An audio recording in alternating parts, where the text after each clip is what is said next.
Previously, I talked about the freeze state, what it is. Today, I'm going to share 3 ways to get out of freeze. If you haven't listened to that talk yet, click the link in my description to check it out now. So these are techniques to help thaw or bring your body back from a freeze state, going from mobilized or deactivated, inactive, to a more mobilized or activated state. So each and every time when you notice yourself in freeze, when you're feeling stuck like you can't get up, when you're feeling really stuck in your head, you're going to want to practice these 3 things. And remember, the more you practice, the more easily your body will be able to get thawed or to get unstuck. Now, of course, as you're practicing these, you want to be very gentle with yourself and not criticize how it's going, how you think it's going, how you imagine it's going for other people, and begin to speak kindly. The first thing you can do to get out of freeze is you can do circular motions. You want to start just with your wrist, twirling them in a circle. And then after you do that for a few minutes, you can begin to move your arms in a circle.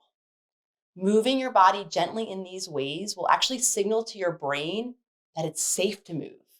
These circular motions in particular will give your brain a signal that you're not stuck and that your energy and your movement can begin to be more fluid. The second thing you can do is you can color, you can draw, you can just doodle. When you're in freeze state, you get stuck in your head. Most of the time, what we're thinking about are worst case scenarios, terrible things, stressful things, or we're shaming ourselves for not doing more. So getting into a flow state with drawing, with doodling, with doing anything creative helps you shift from your thinking mind to a more focused state.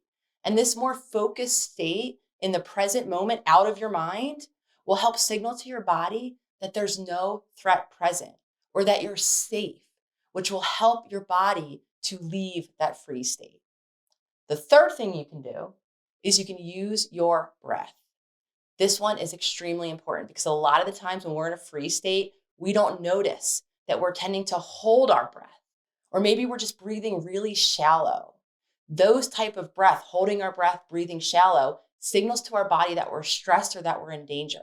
So as we begin to pay more attention to our breath and use our breath intentionally, and that can be as simple as putting a hand on your lower belly as you inhale for maybe 3 to 5 seconds, feeling your belly inflate, and then slowly exhaling for that same 3 to 5 seconds. Doing that 3 to 5 times for a minute or 2 will again signal to your body that it's safer to relax, will actually help relax your body, again, helping you shift out of that freeze state. Now remember, as you're coming out of freeze, you want to take these steps slowly. You don't want to overwhelm yourself or stress yourself out even more. You don't even want to create a to-do list of doing all of these 3 things at once. You want to very slowly begin these practices as you learn now how to be present in a more activated body. Because if you overwhelm or stress yourself out, chances are you might go right back into that habitual freeze reaction. So you want to take those small steps. You don't want to criticize yourself along the way.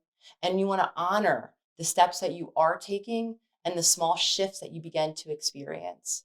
The more you do that, the less likely over time you will be to go back into that freeze reaction. I'd love to hear from all of you out there in a freeze state yourself as you begin these practices. Which one of them is the most helpful, and what do you notice as you begin your practice of thawing your body? Leave it in the comments.